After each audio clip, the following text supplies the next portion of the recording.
Peter, why is this quarter so important? Because Apple we're going to see whether Apple's going to be able to get through this period where they've had very few new products for quite a while now.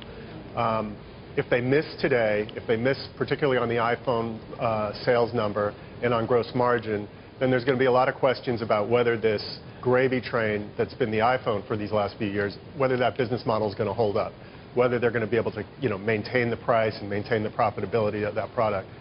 If they meet or beat, then I think, all is sort of well in Apple land, and they can move on and introduce some new products that will hopefully sort of reignite growth in the next few quarters. Well, Peter, that's just where I wanted to go. Wonder how short-sighted it would be to look at just these results, given the fact that we're expecting more on the Apple TV, the iWatch, and the iPhone 5S, all coming right by the end of the year. Well, we're not sure about all of those products. Most people seem to think that, well, certainly we'll see an iPhone 5S, which, from most of the reports I've gathered, is not going to be a real game-changer kind of product. There's a lot of interest in a cheaper iPhone that would be $100 or $200 cheaper.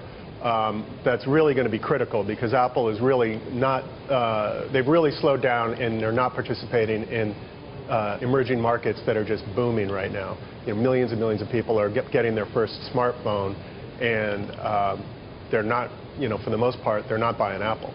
They're not buying Apple because, I mean, for many people, the price, at least that many people in Europe or in the U.S. pay, is prohibitive. I mean, how many market share gain points could Apple get, do you think, Peter, if they do, in fact, offer a cheaper iPhone? They're now at sort of 19% or so. I think the hope is that if they participate, they don't have to go all the way. The booming part of the market is phones costing less than $200. By comparison, the iPhone 5 goes for more than $600. If they participate more in the lower ends of that market, the hope is that maybe they can maintain 20% or more of the market, which, we're talking about the smartphone business. This is billions of units a year. So 20% share would be terrific. Peter, earlier, hedge fund legend Julian Robertson got at this dynamic between Apple and Google. He sees a better culture right now at Google. He says he read the Steve Jobs biography and says that there's no long-term plans in place for Apple. Where's the momentum shifting in terms of in Silicon Valley on where the hot products are coming from and where the numbers, the profits are coming from? Well, it's interesting. We just wrote a story comparing the smartphone business to the PC business.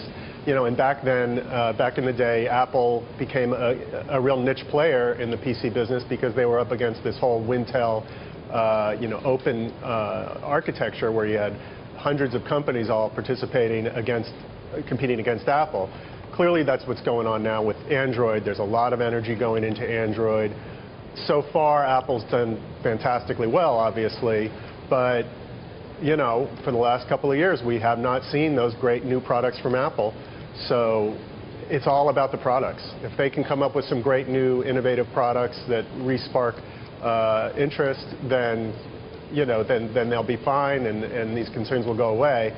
If they don't, I think it's clear, Android is not slowing down.